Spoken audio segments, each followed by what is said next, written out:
नमस्कार विद्यार्थियों, स्वागत है आप लोग का उत्कर्ष नर्सिंग क्लासेस के यूट्यूब चैनल पे। स्वागत है आप लोग का उत्कर्ष परिवार में। आज हम सेशन लेकर के आ रहे हैं सफलता की कहानी, सफल अभ्यर्थी की जुबानी। क्योंकि कहा भी जाता है बच्चों कि मेहनत इस प्रकार से करो या मेहनत इतनी खामोशी से करो कि सफलता उतना ही शोर मचाए। तो यहां पर मैं आप लोगों के सामने एक ऐसे स्टूडेंट को लेकर के आ रहा हूं जिन्होंने अपनी मेहनत के दम पर एक अपना नॉर्सेट 9 का जो सपना था उसको क्लियर किया। तो स्वागत है Suman Chaudhary ji, welcome to Utkarsh Parivar. Suman Chaudhary ji, congratulation to thank you. Achievement in the NORCET 9 mains और फाइनल सिलेक्शन हुआ आपको। तो मैं आपसे सबसे पहले तो उत्कर्ष परिवार की तरफ से और अपनी तरफ से आपको कॉन्ग्रेचुलेशन कहना चाहूंगा कि जो आपने सपना देखा था डिग्री डिप्लोमा से, आप लोगों ने डेफिनेटली सपना देख रखा होगा कि मैं All India Institute of Medical Sciences के अंदर as a nursing officer work करूं, और जो आपका पूरा होने जा रहा है। तो कैसा फील हो रहा है सुमन? सबसे पहले आप ये बताइएगा अपने सभी स्टूडेंट्सों को। सर दुख फील हो रहा है तो एक्सप्रेस नहीं कर सकती। लाइक पिछले एक साल से जो मेहनत कर रही थी उसका जो फल है कल मिला, तो बहुत अच्छा लग रहा है। ये फीलिंग्स सबको एक दिन फील होगा, जब उस दिन पता चलेगा। तो बहुत अच्छा फीलिंग्स है। बिल्कुल, अगर मैं बोलूं जैसे ही आपका रिजल्ट आया तो फादर मदर्स जैसे ही पता चला पापा मम्मी को, तो उनको कैसा फील हुआ था आपके एक्सप्रेशन देख करके? क्योंकि कुछ ऐसे पल होते हैं जो कि हमेशा जिंदगी भर यादगार रह जाते हैं, और उन्हीं यादगार पलों में से आपका एक कल वाला पल है जब आपका रिजल्ट आया और जब आपने अपने परिवार वालों को बताया तो उनका फेशियल एक्सप्रेशन है, मतलब क्या था? एक बार के लिए मैं उनसे उनके फेशियल एक्सप्रेशंस को मैं सुनना चाहूंगा आपके मुंह से खुद। सर जब रिजल्ट आया मैं तो बाहर थी, उसके बाद मैंने पापा को कॉल किया कि रिजल्ट आ गया है। पापा इतना शॉक नहीं थे, क्योंकि मैंने एग्जाम के डे आने के बाद ही मैंने बोल दिया था कि मेरा इस बार हो जाएगा सिलेक्शन। वेरी गुड, तो बहुत बढ़िया। मतलब हाथ उसके कंगन बाद को आरसी किया और पढ़े लिखे को फारसी किया। हमारे सुमन स्टूडेंट ने सबसे पहले ये फिक्स कर लिया था कि मेरा सिलेक्शन डेफिनेटली हो जाएगा, क्योंकि आपको कहीं ना कहीं ये पता रहेगा कि अपन कितने नेगेटिव कंट्रोल करके आए और कितना अपन ने अचीवमेंट किया। डेफिनेटली एक्सपेक्टेड कट ऑफ के ऊपर आप लोगों ने डेफिनेटली ज्वाइन अप कर लिया था। अब मैं अपने ये उत्कर्ष परिवार के जो स्टूडेंट हैं उनको मैं आप लोगों से कुछ क्वेश्चंस करना चाहूंगा सुमन। जैसे कि सबसे पहले मैं ये पूछूंगा कि जब आप डिग्री डिप्लोमा में, आपने डिग्री करी, डिप्लोमा किया, और आप कहां से बिलोंग करते हैं सुमन?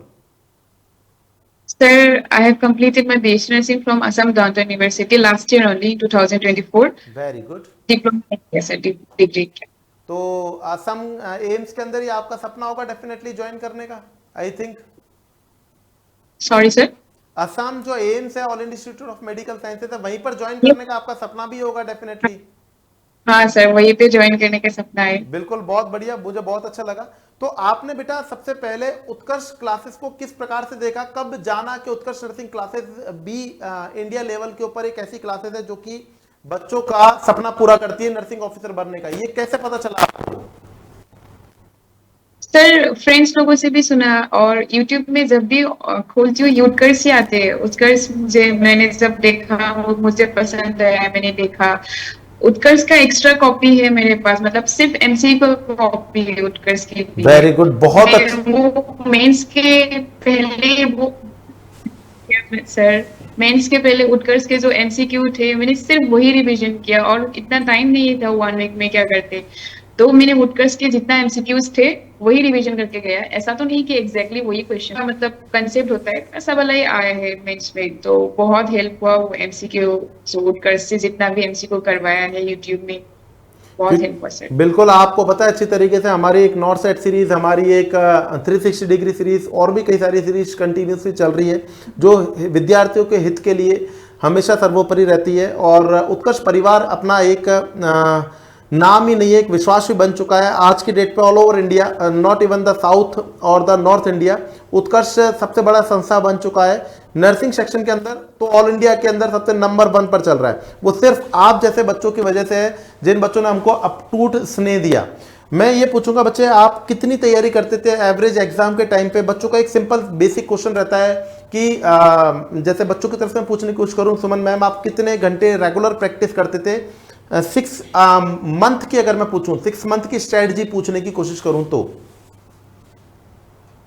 सर मेरी प्रिपरेशन स्टार्ट की थी 2025 के जनवरी से। लेकिन बिल्कुल। जनवरी में जनवरी में मतलब 3 आवर्स 4 आवर्स चलते, मतलब इतना अच्छा नहीं हुआ था। लेकिन फरवरी में एक्चुअली मैंने प्रिपरेशन किया। उस समय में ऐसा फिक्स टाइम नहीं थी कि मुझे इतना टाइम ही पढ़ना है, लेकिन मिनिमम 6 आवर्स और मैक्सिमम 8 आवर्स, उसके उसके ऊपर जाती ही नहीं थी मैं, बिल्कुल भी नहीं। 8 आवर्स के ऊपर मेरा स्टडी नहीं होता है। एंड सर एग्जाम के 2 महीने पहले से या फिर 1.5 महीने पहले से मैंने टाइम काउंट नहीं किया, मतलब स्लीपिंग आवर्स 6 आवर्स लिया रात में, डिनर टाइम लंच टाइम को रिमूव करके जितना टाइम बचता है वो मैंने प्रोकास्टिनेट नहीं किया, सोशल मीडिया से सारा हट गई मैं। तो जितना टाइम बचता था वही किया, टाइम काउंट नहीं किया बिफोर 1 मंथ सर। बिल्कुल, मैं सुमन आपकी बात से पूर्णतः सहमत हूँ और अपने स्टूडेंटों को भी मैं ये बताता हूँ हमेशा कि अगर आपसे अगर कोई पूछ रहा है कि आप कितने घंटे पढ़ते हैं और अगर आप आंसर दे रहे हैं, इसका मतलब आप थोड़ा सा सही दिशा में नहीं है। लेकिन अगर आपसे अगर कोई ये पूछता है कि आप कितना घंटे वेस्ट करते हैं, तो आप लोगों को पता, मतलब पढ़ाई का कोई टाइम नहीं होता है, पढ़ाई किसी भी टाइम हो सकती है। कोई भी, मतलब मन नहीं लग रहा है, हमने पढ़ाई करना बैठ गए, और जिस इंसान ने अपने पढ़ाई के घंटों को काउंट करने की कोशिश की, मतलब वो उसके लिए एक प्रकार का बोझ हो जाएगा कि यार हाँ 1 घंटा और पढ़ना है, 2 घंटे और पढ़ने, 3 घंटे और पढ़ने, नहीं नहीं नहीं नहीं, जब टाइम मिले जब पढ़ना है बस। यस आपके तरीके से एक प्रॉपर डाइट लेनी है, आपके तरीके से प्रॉपर नींद लेनी है, और जितना टाइम मिल रहा है अपन को पढ़ाई करनी है। और यही एक सफल अभ्यर्थी के मैं मानता हूं यही इसके ओपिनियंस होते हैं। जैसा कि आपने कहा, मैं बहुत इंस्पायर्ड हूं आपसे बच्चों, और सभी बच्चों को भी मैं ये कहना चाहूंगा कि आप लोगों से पढ़ाई का कोई टाइम नहीं होता है कि हम कितने घंटे पढ़ते हैं, बस एवरेज होता है कि 6 से 8 घंटे के बाद में हमारा दिमाग काम करना बंद हो जाता है। और ये एक सफिशियंट डाटा होता है कि अपन 6-8 घंटे अगर रेगुलर पढ़ाई कर रहे हैं तो हम सिलेक्शन क्या ऑल इंडिया टॉप कर सकते हैं। इस चीज का मुझे भी विश्वास है और आप लोगों ने प्रूफ भी करके दिखाया बच्चे। मैं अगर पूछूं स्टडी मटेरियल के अंदर आप लोग का क्वेश्चन प्रैक्टिस करते थे सुमन रेगुलर बेसिस के ऊपर? आपकी थ्योरी पढ़ी यस आपने, सर। फिर उसके बाद में क्वेश्चन प्रैक्टिस आपकी रेगुलर रहती थी कुछ सुमन? हाँ सर, रेगुलर रहती थी कितने क्वेश्चन क्वेश्चन आप प्रैक्टिस। रेगुलर क्वेश्चन प्रैक्टिस करते थे? Question number of question? Sir इतना ज्यादा नहीं था, मतलब 200 300 तो मैंने की थी। और बिफोर एग्जाम मैंने बहुत किया, 1 मंथ 1.5 मंथ पहले बहुत सारा किया। एंड एग्जाम के 1 वीक पहले मैंने इतना ज्यादा नहीं किया। स्टूडेंट्स लोग करते हैं कि मतलब एग्जाम के 2 4 5 दिन पहले बहुत सारा एमसीक्यू करने बैठ जाते हैं, तो मैंने वो नहीं किया। क्योंकि 4 5 दिन में एमसीक्यू करने से अपना आपका अगर गलती हो रहा है तो और ज्यादा कॉन्फिडेंस हट जाता है। एग्जैक्टली उसके बाद बिल्कुल, आपने बिल्कुल सही बात कही। यही मैं अपने बच्चों से हमेशा कहता हूं कि लास्ट टाइम पर एग्जाम से पहले 1 महीने में आप जितनी मैक्सिमम प्रैक्टिस कर सकते हैं आप करें, जितनी भी आपकी ताकत है उतनी करें। लेकिन एग्जाम के लास्ट 7 डेज के अंदर अपनी स्लो डाउन कर देना है। ज्यादा अगर आप लोग रिकॉइल करने की कोशिश करेंगे आपका कॉन्फिडेंस डाउन होता जाएगा।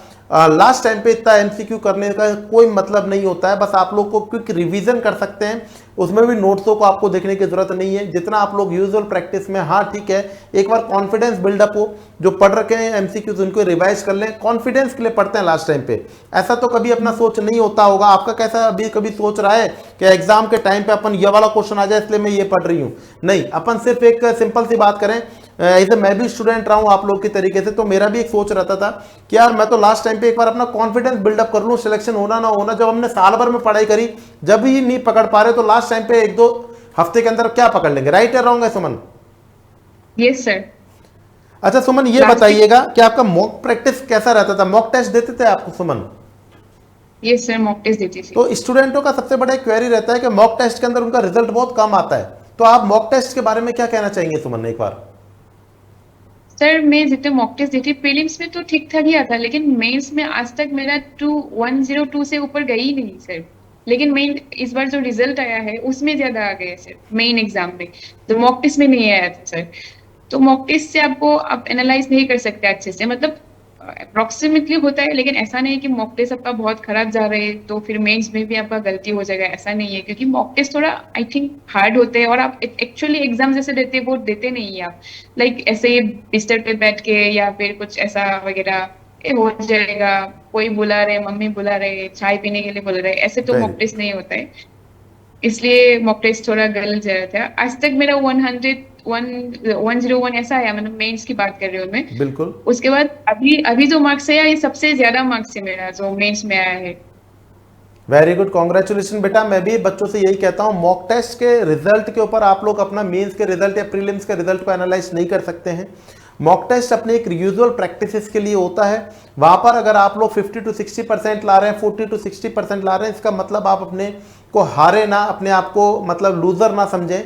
वो आपकी एक यूजुअल प्रैक्टिस होती है और जितनी टफ से टफ आप प्रैक्टिस करोगे एग्जाम में, उतना ही आप लोगों के लिए सिंपल कंसेप्ट देखने को मिलेगा। अगर आप लोग मॉक टेस्ट के अंदर बिल्कुल सिंपल पैटर्न के ऊपर तैयारी करोगे तो पेपर अपने आप ही आप लोगों को टफ लगने लग जाएगा। अब जैसे मैं बात करूं, एक आपसे पूछने की कोशिश करूंगा मेंस को लेकर के, नहीं चलो पहले प्रीलिम्स को लेकर के पूछूं कि प्रीलिम्स के बारे में आप क्या कहना चाहेंगे। प्रीलिम्स का पेपर आपको कैसा फील हुआ था? वन वर्ड के अंदर बोले। सर प्रीलिम्स मतलब मेरे लिए थोड़ा ज्यादा मुश्किल हो जाता है क्योंकि मुझे टाइम मैनेज होना थोड़ा प्रॉब्लम हो जाता है। मेंस में कंपेयर टू क्वेश्चन मतलब टाइम ज्यादा मिलता है मेंस में। तो मेंस में मुझे टाइम मैनेजमेंट की कोई प्रॉब्लम नहीं थी, लेकिन प्रीलिम्स में मुझे टाइम मैनेजमेंट प्रॉब्लम थी और मेरा नॉन नर्सिंग थोड़ी वीक थी, तो जिसकी वजह से मेरे प्रीलिम्स के मतलब इतना अच्छा परसेंटाइल नहीं आया सर। 93 आया है और मेरा रैंक थी 5800 समथिंग, लेकिन इस बार मेंस में रैंक आए है 243। सो प्रीलिम्स से आप कुछ भी बोल नहीं सकते कि मेंस का रिजल्ट क्या होगा। आप मेरे दोस्त को प्रीलिम्स में ज्यादा मिले थे और अभी मेंस में मुझे ज्यादा मिल गए, तो मैं यही बोलना चाहती हूँ सर। देखिए ये इंटरव्यू कितने ही बच्चों की जिंदगी को बना सकता है। आपको पता है एक एक माइन्यूट चीज जो आपने बोली, अगर कोई स्टूडेंट अगर इसको दिल से समझने की कोशिश करेगा तो वो वास्तविकता में नॉर्सेट 10 के अंदर रैंक हासिल कर सकता है। हम बात करने की कोशिश करें प्रीलिम्स में जो सेलेक्ट हो गया वो ये नहीं है कि बच्चों मेंस के अंदर भी निकल जाएगा, या फिर प्रीलिम्स में किसी रैंक कम है तो वो मेंस के अंदर भी निकल सकता है, क्योंकि हर जगह पर एक ही चीज़ होती है, वो होती है टाइम मैनेजमेंट। टाइम अगर मैनेज हो रहा है तो आप लोगों ने तैयारी अच्छी करी है, कंसेप्ट लॉजिक रेशनल के बेस पे को क्वेश्चन आने वाले होते हैं। नॉर्सेट मेंस के लिए सुमन आप क्या बताएंगे कि किस प्रकार का पेपर था? टफ था, माइल्ड था, मॉडरेट था, या एक्सट्रीमली सीवियर पेपर था? किस प्रकार का आप कहना चाहेंगे आप अपने मेंस को लेकर के? क्या कॉन्फिडेंस था पेपर देने के आने के बाद? जैसे कि आपने बोला आप सेलेक्ट तो हो गए हो, आपने बोला था कि मैंने तो पहले पापा को कह दिया था कि जस्ट मेरा सिलेक्शन हो गया है, लेकिन तब भी एक बार पूछूं कि आप एवरेज स्टूडेंट की तरह आप क्या कहना चाहेंगे उस टाइम पे जब आप पेपर को फेस कर रहे थे?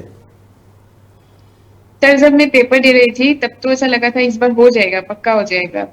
और मुझे तो पेपर सर मॉडरेट तो इजी लगा, हार्ड तक तो गए नहीं, बिल्कुल भी नहीं, क्योंकि इतना सिनेरियो बेस्ड नहीं था, कंसेप्चुअल पेपर था और थोड़ा ट्रिकी था। लेकिन अगर आपका कंसेप्ट क्लियर है तो आप डेफिनेटली कर सकते हैं। बिल्कुल बिल्कुल सुमन, मैं आपसे पूरी तरीके से सहमत हूँ। आपकी और मेरी बातें बहुत हद तक सेम मिली।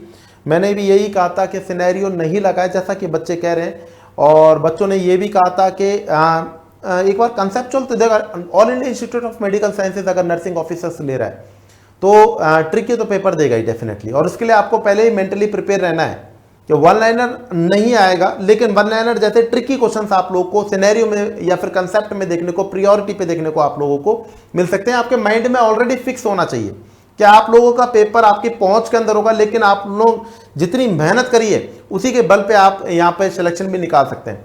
तो सुमन, मैं आपका ज़्यादा टाइम वेस्ट ना करते हुए एक चीज़ और पूछना चाहूँगा कि आप अपने जूनियर्स को, अपने कलीग्स को क्या बोलना चाहेंगे कि नॉर्सेट 10 के लिए वो किस प्रकार से तैयारी करें कि उनका नॉर्सेट 10 के अंदर ना केवल सिलेक्शन हो जबकि उनकी रैंक्स भी हासिल हो? क्या बोलना चाहेंगे सुमन आप?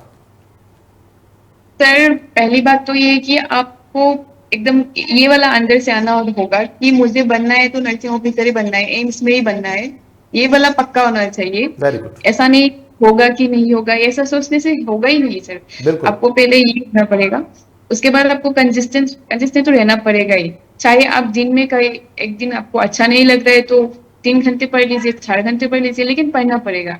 एटलीस्ट आपको कुछ ना कुछ तो पढ़ना पड़ेगा दिन में, क्योंकि एक दिन आप अगर स्टडी से हट जाएंगे तो नेक्स्ट डे आपका भी अच्छा नहीं जाएगा। बिल्कुल तो सही। कंसिस्टेंट तो रहना पड़ेगा सर, और थोड़ा सा सेक्रीफाइस करना पड़ेगा क्योंकि आजकल तो कंपटीशन बहुत ज्यादा हो गया है। तो ऐसा नहीं कि आज फैमिली फंक्शन है चली जाती हूँ, दोस्त ने बुला रहे चली जाती हूँ, वेरी कुछ गुड। दिन के लिए आपको आइसोलेट कीजिए थोड़ा सा, कोई बात नहीं, उसके बाद तो आप एंजॉय कर सकते हैं। तो मैं ये बोलूंगी कि आप पूरा फोकस्ड होके अपने आप को डेडिकेट करके इस गोल के लिए पढ़िए तो डेफिनेटली अच्छा होगा sir. Thank you so much. और देख लीजिए यहाँ, please Suman please be continue.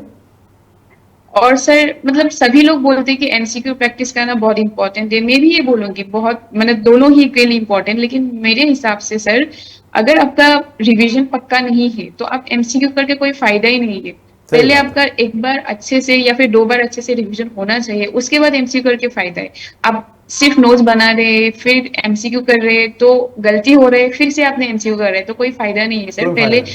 मेरे हिसाब से रिवीजन पक्का होना चाहिए, उसके बाद आपका प्रैक्टिस अच्छा होना चाहिए, मतलब एमसीक्यू प्रैक्टिस से। नाइस थॉट्स सुमन, मुझे आपसे बात करके बहुत अच्छा लगा और उम्मीद करूंगा सभी बच्चों को भी आपके कंसेप्ट बहुत अच्छे लगे होंगे। आपने जिस प्रिंसिपल्स को फॉलो किया वो भी बहुत अच्छा लगा होगा।